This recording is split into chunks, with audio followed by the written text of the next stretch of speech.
Hello neighbor, this is Kurt with eTrailer, and today we're taking a look at the Inno Aero Roof Rack, and we're going to see how it looks and how it fits with our 2024 GMC Terrain. So oftentimes when we're heading out on a trip, we're going to have a lot of items with us that we either can't fit or don't want riding with us in the vehicle. And there are a few options in order to get that extra stuff with us. One, we could use our hitch, either with a small trailer or maybe a cargo basket or something like that.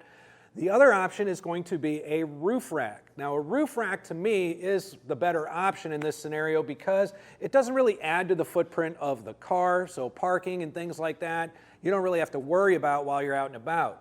Depending on what you're carrying up there, you may have to worry about roof clearance, but the Terrain isn't the tallest of vehicles out there, so I think in most instances you're going to be okay with that as well.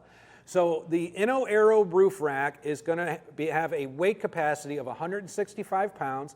However, you do definitely want to double check your owner's manual in order to check on that roof capacity for the vehicle itself. If it's lower than 165 pounds, that would end up being your capacity. So it is going to be an aero bar, and by that it means that it's going to have kind of an elliptical shape to it.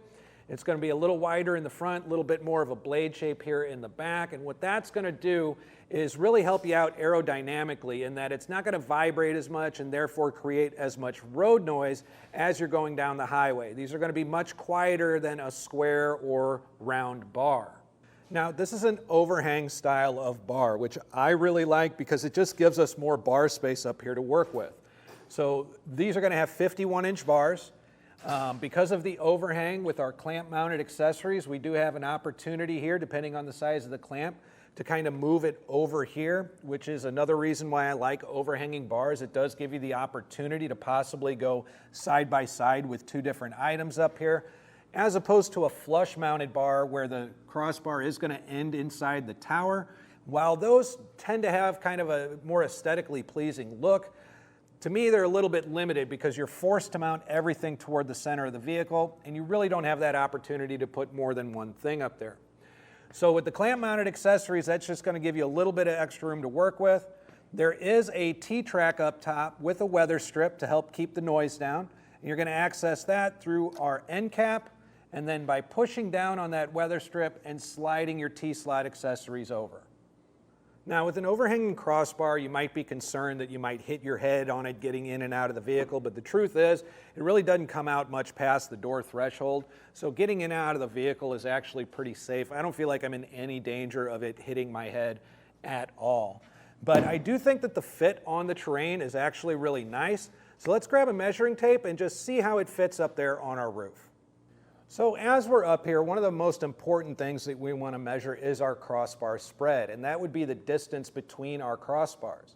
You're going to see momentarily in the installation that Inno is very specific about where your crossbars go up here. You're not really too free to move them around wherever you want to just because of how they're going to fit.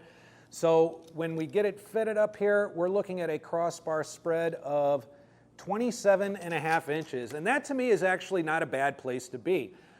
Most rooftop accessories have, a minimum maximum fit between 25 and 35 inches, and knowing what your crossbar spread is crucial when it comes to picking out accessories. You just want to make sure that you're getting one that fits with whatever crossbar spread you have. And at a little over 27 inches, I'm really not too worried about, not being able to find accessories that are going to work on my roof rack.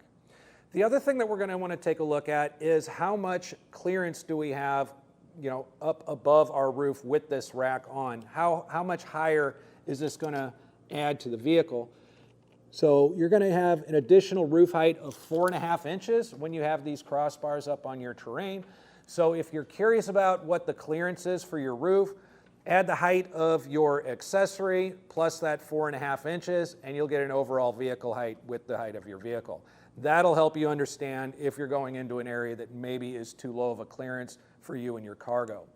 We're also going to take a look here at how much room we have underneath the bars.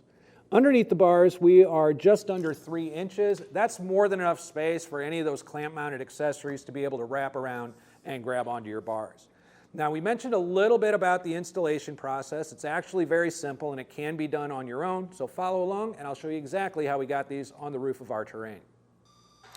So to begin our installation, first we just want to kind of lay out everything that we're going to need.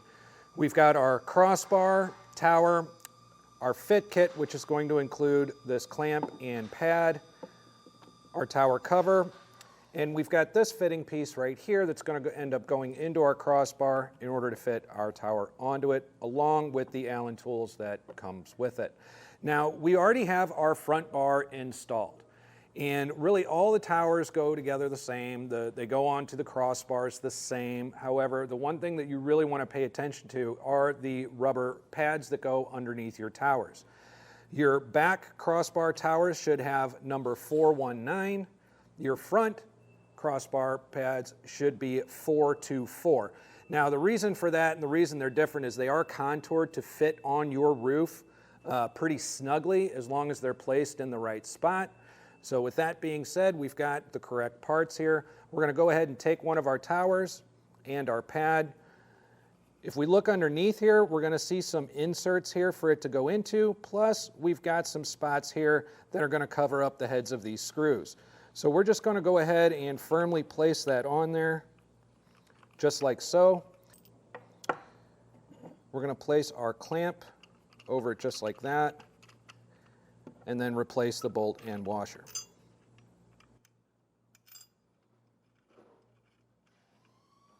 So this is going to be your completed tower. We do want to leave this bolt a little loose. We want to make sure this clamp is going to be maneuverable, just so we can make sure that we could set it correctly and easily when we get it up on our roof.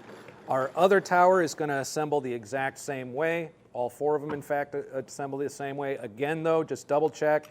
Whatever towers you're working on, front bar, back bar, make sure you have the correct rubber pad underneath it.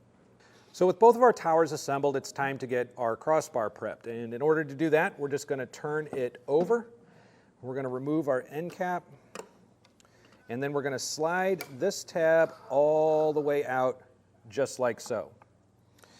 And then once we do that, we're going to take this piece here. Okay? It's going to fit in here just like a frame. And we're going to do this in a way that the slot here is kind of toward the outside of the bar. And we want the silver portion of it facing up, not the plastic side. Make sure this side is facing up, just like so. Once that's done, we could just slide it back in. I'm going to replace our end cap here. And once we get to here, we'll have this tab to push down. We'll push down on that. Clear it all the way through. Now we could take our tower, and this tab here is going to go right into this slot. This bolt here is going to go right into that bolt hole there. And once we have it in place, we could slide it back just like that, and it'll lock into place for us. We're going to do the exact same thing on the other side of our crossbar. Now, you're going to need to refer to your instructions as far as how far apart your towers need to be on your crossbar. We're working on the back bar right here. There is going to be a mark on the center of your crossbar that's going to indicate where that is. There's a line back here on your tower that you're going to measure from with a bolt dropped right into a hole underneath it. So for your back bar, the measurement they ask for is 20 3/4 inches. So we'll measure 20 3/4 inches from that bolt to the center mark. We're going to do the same on the other side. And we'll make any movements or adjustments we need to here, but once we get it in the right spot, we're going to go ahead and take our Allen tool, and we're going to, through that bolt underneath here, we're going to go ahead and tighten our towers down onto our crossbar so they don't shift on us while we're moving it around up on our roof. We can make sure everything stays exactly the way it's supposed to be. And we're going to do that on each side, and then we'll get it up on our roof. According to the directions that we got from Inno, going from our door seam here, we want this bolt to be 6 inches from that. So we got that into the correct position there. And if you've got your towers spread correctly on your crossbar and you've got it in the correct position up here on the roof, these rubber pads underneath are going to really contour just perfectly to the shape of your roof. And that's a pretty good indication that we've got it in the right spot. Now our second crossbar, they ask us to go 20 3/4 inches back from this center door seam, which is going to put us right in this neighborhood right about here. So we're going to go ahead and grab our crossbar and get it up there. Now when you grab your crossbar, just make sure you're putting it up here facing the correct direction. Being an aero bar, it's got a wider front and a narrower back, like a kind of blade shape back here. So just make sure that you have it oriented correctly before putting it up. But we're going to just come up here, we're going to kind of wrap our clamp gently around the other side there. I'm going to hop down and do the same thing, just kind of being wary of the clamps, making sure they're not rumbling around or doing anything kind of dangerous on us. And once we get it kind of in the right spot, we're going to go ahead and grab our tape measure again and just double check to make sure it's even on both sides. We definitely want to check it on both sides because we need to guarantee that these are going to be parallel to each other. That way every load that we put up there is going to be done so safely. So once we have them in the correct position, we've got them measured off on both sides. Before we tighten our clamps down, Inno provides us with these kind of pads that we're going to just stick right here around the contour of the roof. It's going to kind of follow this clamp here, so underneath and over the edge. However, we're just doing a test fit today. We're not doing a permanent install, so we're not going to be using them at the moment. But just to be clear, you're going to want to put these down before you tighten up your clamps. So with everything in place, we're going to go ahead and grab our Inno tool here, and we're going to tighten it through this bolt here. Now, what I would recommend is that you just, whatever side you're starting on, just get it so that the clamp comes up and is snug. What you don't want to do is really over tighten one side compared to the other because it could shift the crossbar and make it kind of lose its place, or it just won't clamp down properly on the other side. So my suggestion would be, once you get the one side snug, go ahead and go to the other side and do the same thing. And then just kind of incrementally tighten each side as you go until you get them tightened down completely. That way you can guarantee they're not going to lose their place or shift on you while you're doing it. And this is a torquing tool, so we are going to get a click out of it indicating that we've gotten it tightened down to spec, just like that right there. So all you need to do is grab your tower cover here and your keys. You're going to have these two hooks here. They're going to just kind of slide right over that, just bring it up and into place, and lock it down. Now with all four of those up, I'm going to give this a nice little shake test, make sure nothing's moving. We've got everything tightened down really well. Everything looks fantastic. We're ready to load up and hit the road.